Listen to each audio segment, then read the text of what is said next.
Hello guys, आप सबका बहुत बहुत स्वागत है। एक बहुत बड़ी नोटिफिकेशन जो यूजीसी नेट के लिए आई है, इसके बारे में आज हम बात करने वाले हैं क्योंकि बहुत ज़्यादा कन्फ्यूजन है आप सबको। यूट्यूब पे काफ़ी ज़्यादा वीडियोस अवेलेबल हैं, लेकिन वो क्लियर करने के बजाय और ज़्यादा कंफ्यूज कर रहे हैं। मुझे बहुत बच्चों के मैसेजेस आ रहे हैं व्हाट्सएप पे, वो पूछ रहे हैं कि क्या नेट जेआरएफ करना क्या अब कठिन हो गया है, क्या पैटर्न में कोई बदलाव हो गया है, या फिर क्या अब रिसर्च करना या पीएचडी में एडमिशन लेना बहुत मुश्किल हो गया है। क्योंकि ये जो नई नोटिफिकेशन आई है, ये हमें बताती है कि जो एनईटी है उसका कैसे एक एंट्रेंस टेस्ट के तरीके से पीएचडी में यूज होने वाला है। तो आज हम ये सारी जानकारी ए टू जेड बहुत क्लियर तरीके से देखने वाले हैं, क्योंकि आपको पता है कि मैं हर एक चीज को टू द पॉइंट और बहुत सरल शब्दों में बताता हूं। तो अगर आपको कोई भी कंफ्यूजन है तो ये वीडियो मस्ट है, और इसके बाद आपके सारे सवाल के जवाब जो हैं वो आपको मिल जाएंगे।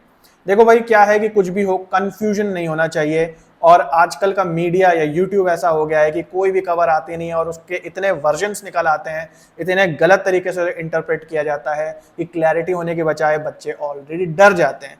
भाई वैसे ही मैं समझ सकता हूँ कि एक नाजुक हालात हैं, क्योंकि काफ़ी सारी प्रॉब्लम्स हैं, सोसाइटी की प्रॉब्लम है, करियर का प्रेशर है। ऐसे में हम बहुत ज़्यादा ऑलरेडी इमोशनली वल्नरेबल होते हैं, और फिर हमें ऐसी जानकारी बता दी जाती है या हमें मिल जाती है जो हमें और परेशान करने लगती है मनी मन। और हमें लगता है कि हम जो यार मेहनत कर रहे हैं, पता नहीं यार अब चीज़ें और कठिन तो नहीं हो गई हैं। तो सबसे पहले मैं आपको बता दूं कि ऐसा कुछ भी नहीं है, और मैं आपको बताने वाला हूं कि क्या नोटिफिकेशन आया है। एक एक लाइन के बारे में आपको मैं बिल्कुल क्लियर करने वाला हूं सरल से सरल शब्दों में। तो गाइस, इसकी शुरुआत होती है पिछले साल नवंबर महीने से, जब एक इंफॉर्मेशन आई थी न्यूज़ पेपर या वेबसाइट वगैरह में, बहुत सारी इंफॉर्मेशन ये आ रही थी ऑनलाइन कि जो यूजीसी नेट का सिलेबस है अब वो रिवाइज होने वाला है और एक स्पेशल कमिटी जो है वो बनने वाली है। उस समय भी यही हुआ था, बहुत ज़्यादा कंफ्यूजिंग वीडियोस वायरल हो गए थे कि क्या नेट का पैटर्न बदल जाएगा, क्या फिर जो है सिलेबस चेंज हो जाएगा। इनफैक्ट बच्चे भी मुझे पूछने लगे थे कि क्या सर सिलेबस चेंज हो गया है, या आप जो कोर्स दे रहे हैं क्या वो अपडेटेड सिलेबस के नए सिलेबस के हिसाब से है।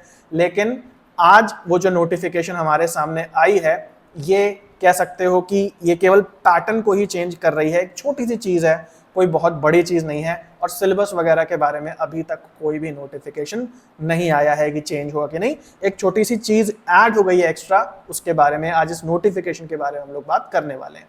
उस समय भी मैंने ये वीडियो बनाया था और आप सबको बताया था कि भैया ऐसा कुछ नहीं होगा, और सिलेबस चेंज होने का मतलब ये नहीं है कि हिंदी की जगह ज्योग्राफी आने लगेगा और इंग्लिश की जगह पॉलिटिकल साइंस आने लगेगा। हाँ, थोड़े बहुत टाइमिंग पैटर्न वगैरह के चेंजेस हो सकते हैं, और वही चेंजेस जो हैं इस नोटिफिकेशन में देखे जा रहे हैं। और चलिए आगे बढ़ते हैं और देखते हैं क्या ये जो है चेंजेस हैं। लेकिन उससे पहले अगर आपने टेलीग्राम चैनल नहीं ज्वाइन करा है, ज्वाइन कर लो। एग्जाम आने वाले हैं, प्रीवियस ईयर क्वेश्चन की जो टेस्ट सीरीज है फ्री में मिलना स्टार्ट हो गई है टेलीग्राम चैनल पे। तो दिन में 2 बार आती है, अपना डेली पढ़ाई करो और बढ़िया से प्रैक्टिस करो। यूट्यूब को भी सब्सक्राइब करो, टेलीग्राम भी ज्वाइन करो। और इसके अलावा होली ऑफर चल रहा है, होली प्रोमो कोड अगर आप यूज करते हो तो जो हमारे पेड कोर्सेज हैं उसमें आपको काफी अच्छा डिस्काउंट जो है वो देखने को मिलेगा। तो चलिए गाइस, शुरू से शुरू करते हैं और सबसे पहले जानते हैं कि यूजीसी नेट आखिर होता क्या है। तो यूजीसी नेट की ऑफिशियल वेबसाइट पर ये क्लियरली दिया हुआ है कि ये यूजीसी नेट का जो पेपर है, ये एक एलिजिबिलिटी को मालूम करने के लिए, एलिजिबिलिटी को डिटरमाइन करने के लिए। किस चीज की एलिजिबिलिटी? 2 चीजों की एलिजिबिलिटी यूजीसी नेट मापता है। सबसे पहली है असिस्टेंट प्रोफेसर के लिए मिनिमम रिक्वायरमेंट। अगर आप असिस्टेंट प्रोफेसर बनना चाहते हैं तो ऐसा बोला जाता है कि आपका यूजीसी नेट का जो एग्जाम है वो पास होना जरूरी है। एक तो ये एलिजिबिलिटी मापता है, और दूसरी है जेआरएफ की। जेआरएफ का फुल फॉर्म होता है हमारा जूनियर रिसर्च फेलोशिप, यानी जब आप पीएचडी कर रहे हैं या रिसर्च कर रहे हैं तो आपको फेलोशिप सरकार प्रोवाइड कराती है। तो आप इस एग्जाम के जरिए, यूजीसी नेट एग्जाम को क्लियर करके आप असिस्टेंट प्रोफेसर की एलिजिबिलिटी प्राप्त करते हैं, और अच्छे अगर आप नंबर ले आते हैं तो आपको जेआरएफ भी मिल जाता है और असिस्टेंट प्रोफेसर के लिए भी आप एलिजिबल हो जाते हैं। तो अभी तक जो हमारा एग्जाम हो रहा था, इन 2 एलिजिबिलिटीज को आपको प्रोवाइड कर रहा था।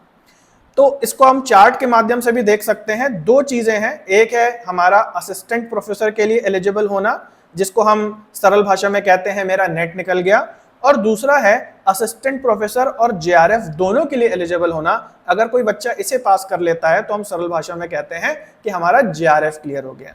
तो जनरली इसकी जो कट ऑफ है, जो इसके लिए आपको नंबर लाने होते हैं, वो ज्यादा होते हैं केवल असिस्टेंट प्रोफेसर के लिए इसको क्लियर करने के। जैसे फॉर एग्जांपल, मान लीजिए आपके पेपर 2 में और आपकी अपनी कैटेगरी में, मान लीजिए आपके सब्जेक्ट की जो कट ऑफ है या जो परसेंटेज मार्क्स हैं, मान लीजिए मिनिमम आपको इतने स्कोर करने हैं नेट क्वालिफाई करने के लिए, असिस्टेंट प्रोफेसर ओनली क्वालिफाई करने के लिए। और ऐसा हो सकता है कि आपका 65% जो है वो जेआरएफ क्वालिफाई करने के लिए आपको चाहिए। तो पेपर एक ही है, एलिजिबिलिटी ये दो मापता था अभी तक। आप थोड़े कम नंबर लाएंगे तो नेट ओनली होंगे, और ज्यादा नंबर ले आएंगे तो आपको नेट भी मिल जाएगा या असिस्टेंट प्रोफेसर भी मिल जाएगा और जेआरएफ भी मिल जाएगा। ये दो चीजें मापता है और ये ऑफिशियल हमारी जो वेबसाइट है उसकी डेफिनेशन लिखी हुई है। अब जो हमारी नोटिफिकेशन आई है उसमें एक बहुत छोटी सी और एक ही पॉइंट की बात करी है, और वो ये करी है भाई कि अब इन दोनों के अलावा एक तीसरी चीज की एलिजिबिलिटी भी हमारा यूजीसी नेट का पेपर मापेगा, और वो एलिजिबिलिटी है पीएचडी एंट्रेंस की। इसका मतलब अगर किसी को पीएचडी में एडमिशन लेना है किसी कॉलेज में, और उसको पहले पीएचडी के लिए जिस कॉलेज में अप्लाई करता था हर जगह उसे अलग अलग रिटन एग्जाम देने पड़ते थे, अब उसे अलग अलग रिटन एग्जाम नहीं देने हर कॉलेज के लिए, उसे केवल नेट पे ही फोकस करना है। इसी में जो उसके अच्छे मार्क्स आएंगे उसके हिसाब से वो रिटन क्लियर माना जाएगा किसी भी यूनिवर्सिटी में। जैसे मान लीजिए आपको 5 यूनिवर्सिटीज में पीएचडी के लिए अप्लाई करना था, तो पहले आप 5 के लिए अलग अलग फीस देते थे, अलग अलग तैयारी करते थे, अलग अलग डेट्स होती थी, अलग अलग ट्रेन की टिकट कटवाते थे और वहां जाकर के एग्जाम देते थे। अब ये सब कुछ नहीं करना भैया। अगर आपको जेआरएफ के लिए तैयारी करनी है पीएचडी के बाद फेलोशिप के लिए, तब भी आप नेट का पेपर देंगे। आपको जेआरएफ पीएचडी कुछ नहीं करना है, आपको असिस्टेंट प्रोफेसर के लिए मिनिमम एलिजिबिलिटी चाहिए, तो भी आप नेट की तैयारी करेंगे। और इस नए संशोधन के बाद अगर आपको पीएचडी के लिए रिटन क्लियर करना है तो भी आप नेट का एग्जाम देंगे। As simple as this. इस एप्लीकेशन में या इस नोटिस के अंदर इन्हें 3 कैटेगरी के द्वारा संबोधित किया गया है। अगर आपका जेआरएफ क्वालिफाई होता है तो आप माने जाएंगे कि आप कैटेगरी 1 में क्वालिफाई हुए हैं। अगर आप केवल असिस्टेंट प्रोफेसर के लिए क्वालिफाई कर रहे हैं तो आप कैटेगरी 2 में पास हुए माने जाएंगे। और अगर आप केवल पीएचडी एंट्रेंस के लिए क्वालिफाई हुए हैं तो आप कैटेगरी 3 में माने जाएंगे। जनरली जेआरएफ के मार्क्स सबसे ज्यादा होंगे। जैसे मान लो कि आपके अपने सब्जेक्ट में आपके कैटेगरी की कट ऑफ मान लो 65% गई है जेआरएफ की, तो 65 के ऊपर लाएंगे तो आप जेआरएफ हो जाएंगे। उससे नीचे मान लो कि अगर 55% गई है तो इस पे आप नेट हो जाएंगे। और जो पीएचडी एंट्रेंस की कट ऑफ होगी वो इससे भी कम होगी, मान लो 45% इसकी आ गई, है ना। तो ये नंबरों पे मत जाना, ये मैं आपको उदाहरण देने के लिए बोल रहा हूं। हर बार जब भी आपका पेपर होगा ये परसेंटेज का जो कट ऑफ है ये चेंज होता रहेगा। कभी मार्क्स के रूप में भी आपका कट ऑफ आ सकता है, कभी परसेंटेज के रूप में भी आ सकता है। मैं बस आपको ये एग्जांपल देने के लिए बता रहा हूं कि पीएचडी एंट्रेंस के पासिंग मार्क्स जो होंगे वो बहुत कम पे भी आपका हो जाएगा, तो ऐसा कोई परेशान होने वाली बात नहीं है। लेकिन एक परेशानी है, क्योंकि इस एप्लीकेशन में लिखा हुआ है कि इसकी जो वैधता है वो 1 साल की हो जाएगी। तो आप सब में कंफ्यूजन है कि क्या अब नेट जेआरएफ की जो है वैलिडिटी लिमिट हो गई है, उसके बारे में भी हम लोग आगे बात करने वाले हैं। तो आई होप आपको ये समझ में आ गया कि अब 3 चीजों की एलिजिबिलिटी ये नेट का पेपर बताएगा। थोड़े कम मार्क्स में आप पास हो रहे हैं तो आपको बोला जाएगा आपने पीएचडी एंट्रेंस पास कर लिया, और मार्क्स ले आते हैं तो आपको बोला जाएगा आपने नेट क्लियर कर लिया, और मार्क्स ले आते हैं तो बोला जाएगा कि आपने जेआरएफ क्लियर कर लिया। इसको आप कैटेगरी 1, कैटेगरी 2 एंड कैटेगरी 3 भी बोल सकते हैं। अब बात आती है कि ऐसा किया क्यों गया है, ये चीज की क्यों गई है, क्या कारण है इसका। तो इसका कारण जैसे मैंने आपको बताया इस नोटिस में भी ये चीज लिखी हुई है, to help the students with 1 national entrance test for PhD. Students की मदद करने के लिए कि केवल एक ही आप एग्जाम दें और आपका पीएचडी एडमिशन का या जो पीएचडी एंट्रेंस का रिटर्न है उसका काम भी आपका इसी में हो जाए। इधर उधर अलग अलग सिलेबस, अलग अलग किताबें, अलग अलग ट्रेन की टिकटें, है ना, अलग अलग आप जाकर के रिटर्न दे रहे हैं, ये कोई भी प्रॉब्लम्स जो हैं अब आपको नहीं होंगी। और जैसा आपको पता है हमारी नेशनल एजुकेशन पॉलिसी 2020 जो बहुत ज़्यादा अपडेट कर रही है हमारे एजुकेशन को, इसके अंदर ही ये स्कीम आ रही है, इसकी वजह से ये हो रहा है।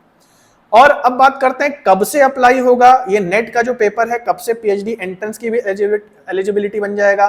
तो भाई ये अब से ही हो जाएगा। अब से जो पेपर होंगे आपके नेट के वो सारे के सारे इन्हीं 3 कैटेगरीज में होंगे, ये भी यहाँ पे दिखाया गया है। तो फ्रॉम जून 2024 ऑनवर्ड्स, इस बार का जो जून 24 का एग्जाम होगा वो भी और उसके बाद भी सब में ये चीजें लागू होंगी।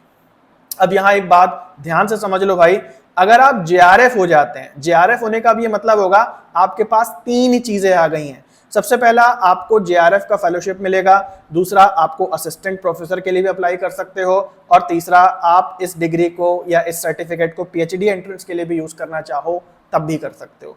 अगर आप केवल नेट होते हो तो दो चीजें के लिए आप एलिजिबल हो जाओगे, आपके पास मिनिमम एलिजिबिलिटी क्राइटेरिया भी है असिस्टेंट प्रोफेसर बनने का, और आप जो है पीएचडी एंट्रेंस के लिए भी उसी चीज को, उसी सर्टिफिकेट को लगा सकते हो।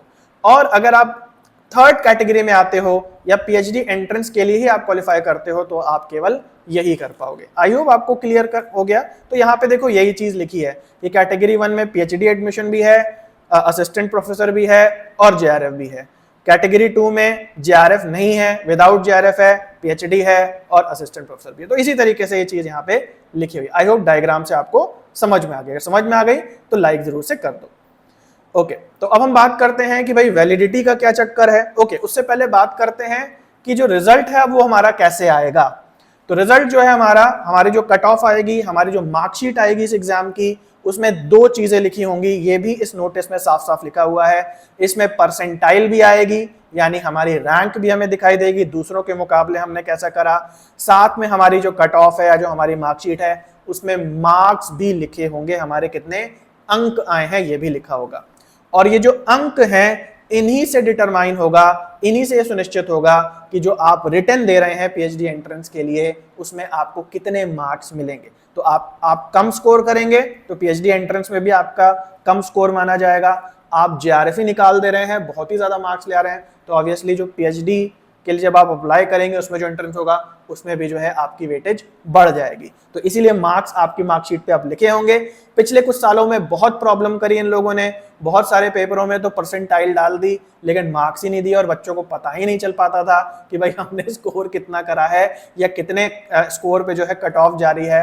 लेकिन अब आपको पता चलेगा क्योंकि मार्क्स होना अब कंपलसरी हो गया है। तो एक अच्छी न्यूज़ है आप लोगों के लिए।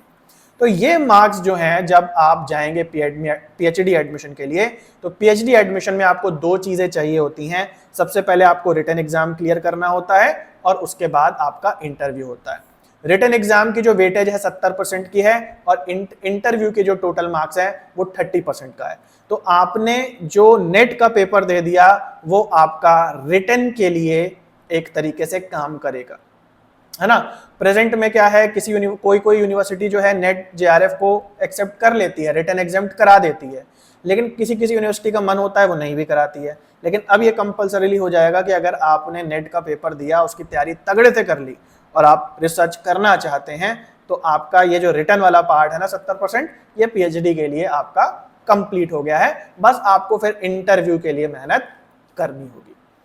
ओके, अब हम बात करते हैं वैलिडिटी पे, क्योंकि यहाँ पे साफ साफ लिखा हुआ है कि जो वैलिडिटी है will be valid for the period of 1 year for admission of PhD. और यहाँ पे बहुत बच्चों को कंफ्यूजन हो रही है कि भाई ये जो वैलिडिटी है क्या अब ये कम हो गई है, अब केवल 1 साल के लिए हमारा जो नेट जेआरएफ का सर्टिफिकेट है वो मान्य रहेगा।